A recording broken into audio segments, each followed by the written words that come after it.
8 नवंबर को नोटबंदी के 4 साल पूरे हो गए।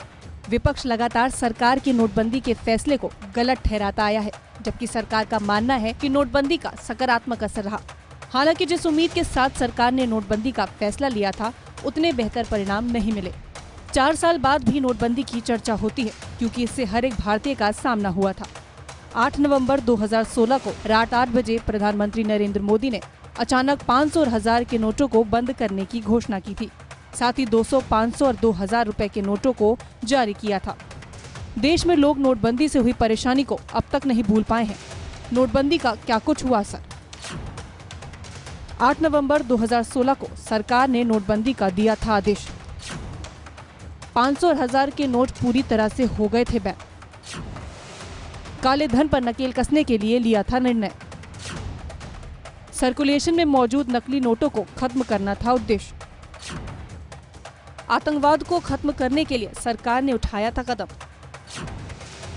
नक्सल गतिविधियों पर लगाम लगाने के लिए की गई थी नोटबंदी। कैशलेस इकोनॉमी को बढ़ावा देने के लिए हुआ था नोटबंदी का ऐलान। नोटबंदी से टैक्स कलेक्शन बढ़ाने का भी था उद्देश्य। आरबीआई के मुताबिक बंद हुए 99.30% 500 और 1000 के पुराने नोट बैंक में वापस आए। नोटबंदी से पूरे देश में अफरा तफरी का था माहौल। कैश लेन देन वाले उद्योगों पर हुआ था असर। छोटे उद्योगों पर भी पड़ी थी नोटबंदी की मार। कई कारोबार हो गए थे पूरी तरह से ठप। हजारों लोगों को नौकरियों से धोना पड़ा था हाथ। हर रोज बदल रहे थे नोटबंदी से जुड़े नियम। नोटबंदी के चलते जीडीपी को लगा था तगड़ा झटका। पहली तिमाही में जीडीपी वृद्धि दर घटकर 6.1% पर आई।